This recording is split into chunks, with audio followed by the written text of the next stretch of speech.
sort of a different style Fleet. I think that on the if it's the movement heavy one, I love to see how they utilize the edge cancels, how they utilize the ability to use that up B or that that up special or down special to really create a lot of pressure in unique ways rather than just throwing the projectiles out, like utilizing all of the specials to their utmost effect. So I'm interested to see how it's going to happen, but also, you know, the Ranno on the other side. I mean, oof, that was a spicy Ranno we saw earlier. I don't know if it was quite as dominating as Quanto's, but we'll see how it happens in this top 8 qualifier.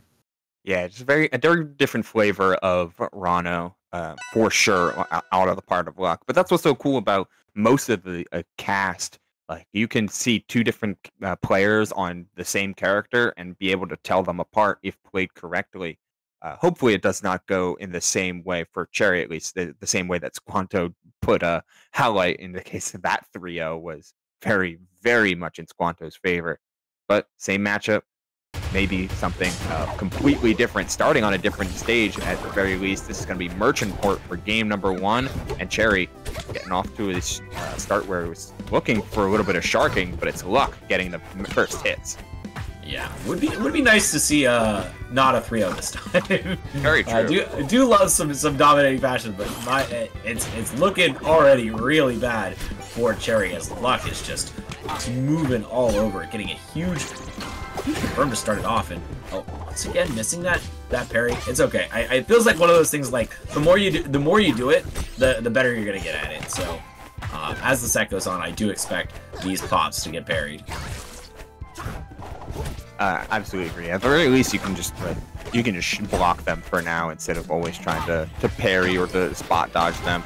Looking for a down air in some of these tech chase scenarios, though. Cherri trying to optimize some damage by finding a few reads, but I mean, you can't play this stock even right now. You've got to play it with a little bit of extra gumption, because down a whole stock already makes this extra tough. Yeah, I mean, it's certainly something that you need to really. Sometimes you got to take a little bit more risks when you're behind like this, but at the same time, you know, if you play a little too risky, you might end up falling even further behind. So it's a difficult proposition for Cherri to deal with. But I mean, so far since that first stock, it's been relatively even, managing to actually jump out of that, but unfortunately missing the up strong, getting hit with an up tilt, and now they find themselves off stage with the up smash just barely clipping that corner of the strong. Yeah, the fact that the up strong connected the sour spot, and the sour spot still closed out the stock, but there's a massive punish. The spot dodge onto the attempted command grab. There's some of that movement we see on the side platform, getting the turnaround as well in order to find a back air. It's a little stuff like that, but it can convert into massive advantage if your opponent is trying to anticipate how slippery you can be. Yeah. Ooh, just jabbing out. Speaking of slippery, just the ability to utilize these needles off of the platform and sort of like cancel the landing leg just by falling on the platform has been so powerful for luck. It feels like it makes approaching so difficult, especially when you're down a stock like this. You know you need to come in and get the stocks, but oh my god, that up strong almost already killing, and a forward air might be enough to do it with an edge guard. No, not the right position to get it, but does reset and does just put themselves back in the corner, actually, as now Luck is the one on the back foot. Finds a neutral air afterwards, but could find one more hit here. Just a back throw. Not going to be enough to get the stock just yet. The pop-up, does not get it off. The Cherri's does not pop right in time. Yeah, it's such good drift there on the part of Luck. He is making Cherri work for it. She's not able to find the stock after all of that extra work there. It's just so tough to watch that unfold, but instead it's Luck trying to put things in perspective a bit, push a little bit of his advantage, looking for that final forward air, but just barely whiffing, but you're still able to pick it up thanks to the mistech on the platform. It's Luck taking game 1, looking just as good as before. Yeah, that was a very dominating performance there. It was it seemed so impressive how Luck has just managed to figure out a lot of the recovery options for Fleet, just completely covered by those needles. It just seems like every time Cherri tried to pick an option out of the corner. She just was beaten by those needles. It covered exactly what she was looking for. So good showing for Luck. And I mean, this is once again looking like another dominating fashion. We're gonna have to see if Cherri can come back from this. We've seen some big adaptation in previous sets, but so far these top 8 qualifiers have been incredibly one-sided. Yeah, hopefully this set does go a little bit longer than just 3 games, but we did definitely see some good stuff from Cherri in order to make the set feel a lot closer, make the game feel a lot closer. Yep. So really deliberating on the stage, though. These players might actually be counterpicking. How about that? Well, yeah, it's crazy because I mean, if we saw a lot of the earlier sets, it was literally just run directly into the next one. It's like, all right, we're hitting the random button. This is very clear. We're just letting it rock. But I think like when you actually have to ban 2 stages and then think about those bans and then all right, now I have to think about what stage I'm picking after the 2 bans have happened. You're like, all right, well, let's find something. Yeah. Really find something here. If I'm willing to think of on the Cherri perspective, I would be guessing something like the Aether Falls, which is the more like small battlefield looking one, the 2 platforms, really very stable, very standard. Maybe even something like Fire Capital as well could be pretty beneficial. Oh, but we're going to Rockwall as the pick here for Cherri and Luck. Game number 2, top 8 qualifier. Yeah, this is a stage which I'm still like trying to understand like who it benefits, because it is like a sort of a weird platform layout. Like you do have a lot of ability to land against people sharking you on these side platforms, but also there's this giant gap in the center where like if you want to stage control really well, it's hard to sort of broach the difference between the 2 sides. So I'm interested to see like who this benefits in this exact set, but overall long term, it's gonna be an interesting stage to think about.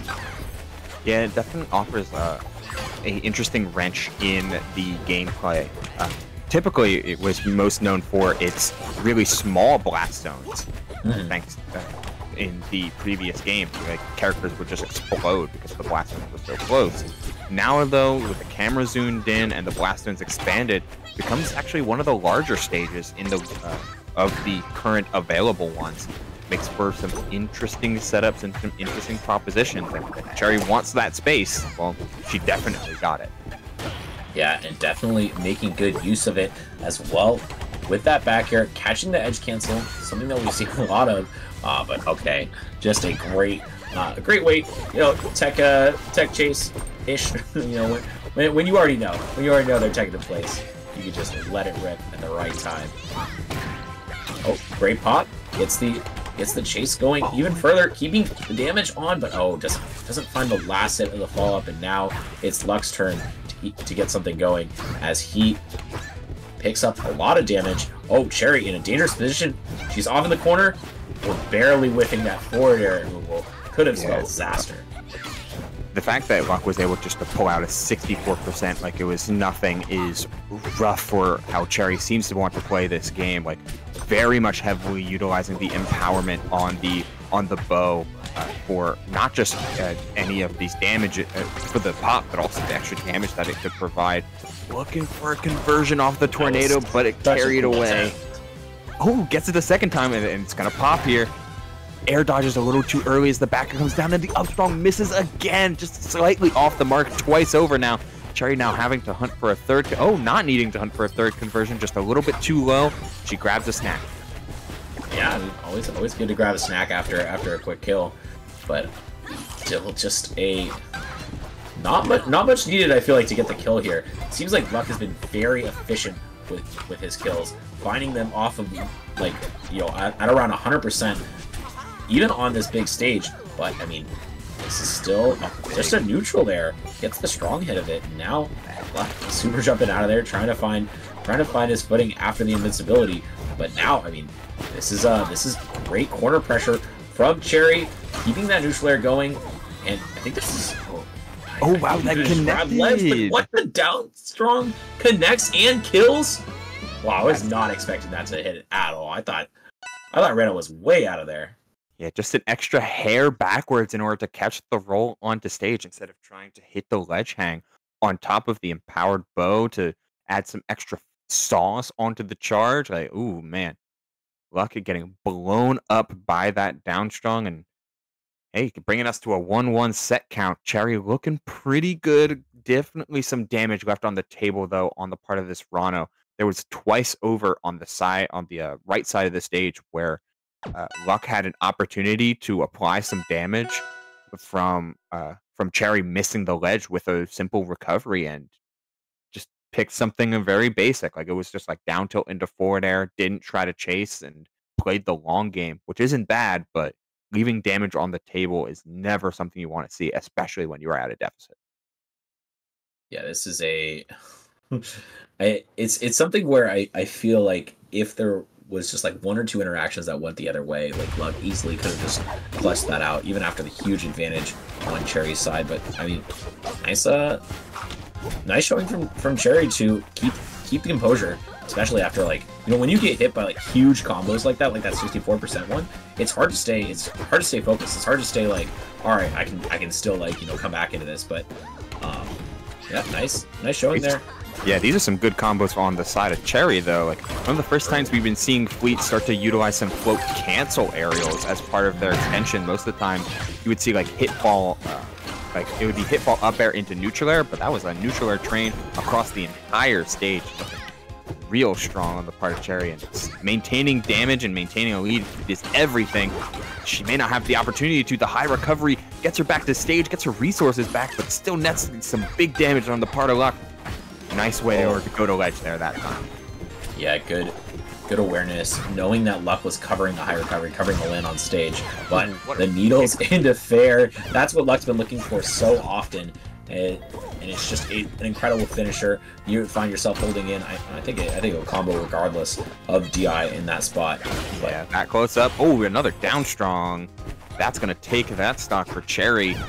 To touch on that, like I'm really glad that we're watching Luck and like not just use some of the single needle that we saw in his earlier set against Mystery Soul. He's been charging needles a lot more, which offers way more to the combo tree that needles can provide. Forcing Cherri off the spot and into interesting, different recovery routes is going to net you some easy stocks just as much as it nets you some hard ones. Oh, and now Cherri setting up in the corner. He talked about how she had been utilizing these float combos so well, but now it's just it just seems like she has not been able to find her footing on the stage. This part of the stock, and Ranno. Luck's movement is so good, but it's not enough to find his way out of the corner just yet. Cherri has been dropping so well, but now it's just switching back and forth every single time. Just one person finds an opening, then the other one does, but none able to find a big one. It hasn't been those huge confirms we've seen earlier in the set, but now great confirm there off with a throw and gets the sweet spot of the up air. Nice job by Cherri as she finds herself with another lead in this game. Cherri just choosing to back off there despite Luck crossing up and falling off the stage like that. Gets the up throw into the forward air, keeping things consistent, waiting for the down air, and a nice into the neutral air out of shield. The high percentage is going to throw off some of your combo tree, and this is everything that you want if you're Cherri. Make things awkward, but the back throw that time into the forward air. Easy and clean conversions at those high percents. Kill confirms at those outside of your combo ranges are so huge. Finds the up air after the pop and missing the dive kick edge cancel, so that's going to give Cherri at least a small punish. Slowly starting to head into Cherri's favor little bit by bit with every passing interaction. Tornado was so good for Cherri. It set this ledge trap really well, and now Ranno off stage, trying to find his way back on. Luck is not able to find a big opening as the neutral air sets up for Cherri, and forced to use the second up special, and once again gets the kill. Great confirm for Cherri, putting her up 2-1. Especially impressive given how dominating that first game was. Yeah, able to use the up angled side B there, like the side special. Not only follows the tornado after, which just feels like a lot of people have been focusing on. It's just a solid, like minimal knockback pop up hit on its own. So if you're able to connect that on something like a jump, or in mid or just on the stage flat, then follow the tornado if it misses, or follow up on the hit if it connects. Just some super clean hit confirms there from near full screen makes it even more dangerous. Yeah, those hit converts off the tornadoes were terrifying. I feel like there was a couple times in the first game where it seemed like they were like something was happening, but it wasn't quite all coming together. But in these next two, man, it has been just so disastrous for luck every single time the tornadoes have been coming out. And yeah, these hit confirms have been wild. All these players playing so good on hit, and like just it goes to show how good a lot of these players are, but also how fluid the engine is, I feel like, because people are starting to really pick up what they should be doing and what they want to do intuitively. That's with characters that have been around for a while, in the case of Ranno, and we saw Claire in a little earlier, Crag, and some completely new characters and new mechanics as well. It's very, very fun to see some of the early developments of what's going to be a very, very dangerous game to play. Yeah, and an interesting choice here by Cherri to utilize the just eating an apple, getting one more charge back instead of going for the ledge trap or the edge guard, knowing how important that empowered arrow has been for them. So she's been oh, and she gets a confirm off of the tornado. Once again, trying to get a setup, and thought that there was going to be a downward angle part of that, aiming for the down strong on the other side, but no, just the first part. Smart fake out by Luck, who is still, though, just finds himself all the way in the corner. So many times been hit off stage, but still has yet to fall. This is could be an opportunity for him to utilize a little bit more, a little bit of this life he's been given, and gets this back throw, gets the forward air. See if he can convert off of it, as just once again Cherri fighting out of the corner so easily, but big opening, gets the forward. Oh, doesn't quite get the kill. I love the use of the tornado to try and cover yourself just a little bit. She's surviving. Both players are surviving at such massive percents. Jab 3 sending so far, but you're still able to make it back with no problem. Luck, so hard to hit, and is trying to find his own stock. The down tilt into the forward is going to seal it out, and Luck, despite being down near like 70% or something to Cherri's rather minimal one, fights all the way back and is still holding on. Jab 3 sends off stage, but no dice, but it's the back air closing out stock number 1 for Luck, who's got plenty of fight on him, using the rapid jab. Not gonna have a ton of knockback to it, but it puts 4 stacks of poison on top of Cherri. Oh, but they're all gone thanks to the rapid hits that Cherri was able to find. Yeah, still though, I mean, this tech chasing from Cherri has been so effective. Oh, misses that one, but still got a ton of damage on it. And now, I mean, these great answer back as a super jump to get a little bit more percentage, and the triple needles almost gets the stock. Just needed to grab the ledge one more time. I'm liking the usage of the super jump, like mid combo and mid like interactions, not just setting up for chasing in the skies. You know, utilizing it for a little bit more. Was that a jump burned? Yes, it was. I think. Oh, just grab ledge. The float, you could have just grabbed ledge, but the float into the angled up special in order to make it back is crazy on the part of Cherri. Luck kind of giving himself a little extra effort in order to take that stock, but he did still take it, still is in the lead here. Oh. Never mind. That's my bad. Yeah, our commentator's curse there, but okay, Luck doesn't get the confirm on the up strong he was looking for. And now the pop, once again parried. I talked about that, how like at the beginning of the set, Luck was missing those, but now every single time it feels like he's been hitting perfectly the air dodge for the parry on it, and big damage already pushing these needles, pushing extensions, forward air off stage, trying to set up with this tornado. Great coverage from Cherri on stage, not letting Luck get the ledge trap he's looking for, and this is anyone's game now. Any hit could end it. I believe that's a missing jump again from Cherri, but she's able to get back to the ledge. Playing as careful as possible, knowing that Ranno's frame data is so hard to contest with the up strong misses. Instead, we're seeing the float cancels come out. we're seeing another dash attack land. Luck keeping on the pressure and the spot dodge into plenty of jab pressure, plenty of staggers, and plenty of confirms. Just the one is necessary, but every single one of those hits threatened the up strong after, and he's able to connect with the down tilt to finish off game number 4. That's a game 5 top 8 qualifier here. We got our wish, Uval. In the first game of the set, I was like, can we please not have another 3-0? And luckily, we do not. Just managing to get this last one being the game 5. Oh, who do you think is gonna take it? I mean, it's tough. Like I'm a little biased towards Cherri. They're tri-state. Okay. Gotta feel a little bit of regional pride, especially with how well she's been playing. I mean, being in like a top 8 or top 16 of basically every event that she's gone for, even top 4s of every offline Rivals 2 event she's gone to. You would love to see her. I would love to see her keep up that trend. But you know, Ranno's got so much sauce; it's hard to root against him sometimes. Yeah, that's fair. I mean, Ranno is definitely quickly becoming one of my favorite characters to just watch, because it's so beautiful to see in motion. Like, just so many crazy confirms and like so much creativity in these combos. It's not just, I feel like it's nowhere near just the same thing every single time. You know, a lot of characters, they'll be like, oh, I hit my one move, I'm gonna do the next move, and for Luck, it's been anything but that. It's like, oh, you'll never see what I'm about to do next. Unfortunately, it's definitely a lot more frustrating. It definitely is a lot more frustrating to play against Ranno, but watching him is definitely some very, very fun and flashy rivals. Absolutely great rivals to watch. And unfortunately, though, missing a couple of those jabs into the tilts. Wondering, what the thought is behind them. But maybe it was just a proximity thing. We need to be a little bit closer to make that happen. But yeah, that's the classic. Yeah, putting on so much damage, but Cherri's been pretty good at the shield discipline thus far.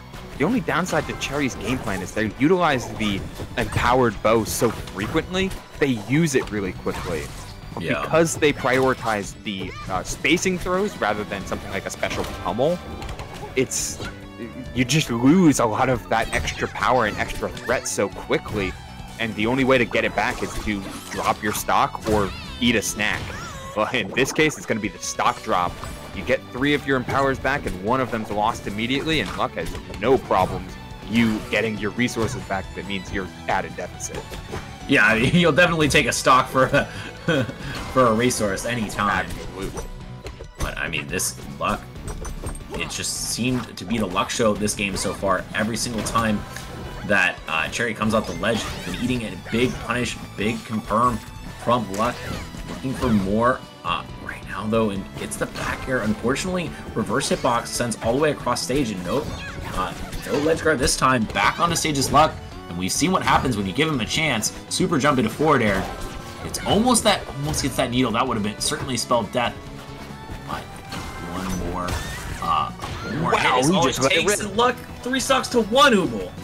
He just let that up strong rip after landing down. Like, both of them landed about the same time, like came down to the platforms, and just like, you know what? He's doing it now. It's like, let me just launch it. It's time. Wait, what was that? That was if you hold the up B instead of going in for the dive kick, you hold it at the apex. You hold the special button at the apex, and he does needle storm. Ooh, I think that's the first time I've seen that. Yeah, it's only okay, but it has its application. And, it sends a lot of needles everywhere for poison stacks. Yeah, definitely love some poison stacks. We saw how well Luck was able to utilize that earlier, getting a ton of percent on the second stock with it, but now Cherri is the one trying to make a little bit of a comeback happen. Oh, but another up strong. He's just been letting these rip every single time, and it's been working every single time. Oh, great tech chase, though. Still answering back. Luck has everything he needs, but isn't able to find that finishing blow of the forward air. Just keeping this pressure on shield. He gets another down tilt into an up strong. That's going to do it. Game 5 goes to Luck. Top 8 Ranno, number 2.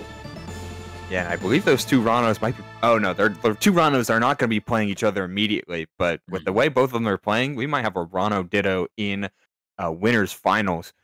That last interaction, by the way, was insane from a safety perspective, because we'd seen a lot of the the block strings ending, as Luck would go for like jab 1-2, maybe like a stagger jab 1-2 into down tilt, and that would get grabbed near every time there from Cherri. So instead, he pivoted to just, instead of no stagger or no kind of threat for up strong, would do jab 1-2 up tilt. And at the spacing he did it, he couldn't get shield grabbed. Cherri recognized this, but then had to change a defensive option, had to change to a different type of process in order to gain some pressure. And Luck was, unfortunately for her, ready for it. Super, super tough, but some great gameplay and some great small ball gameplay coming out from Luck on top of the massive damage he was able to get off of so many different strings. When you said he was doing the jab 1-2 into up tilt, is it not able to be punished because of the pushback, or is it because of hurt box shifting? A little bit of both. Not Little only bit does Ranno push back, pull back his own body after landing the up tilt, doing that like handstand flip, but the pushback of the up tilt being the sweet spot, being a very strong launcher, sends fleets in block like pretty far away. Yeah, makes sense. Makes sense. All right, very cool for. I mean, everyone, I'm super happy to see a second Ranno in top 8. Like, Yeah, like I those are said, cool. quickly becoming my favorite character to watch. But we do have one more of, I think, some really, really cool characters to watch as well. We're gonna see Teeb versus Shadowhawk, and this is gonna be our last top 8 qualifier. We're gonna have Fleet versus Raster. What do you think about this matchup? A couple air characters. Typically speaking, air characters are A, really good, but B, Yes. they match up into each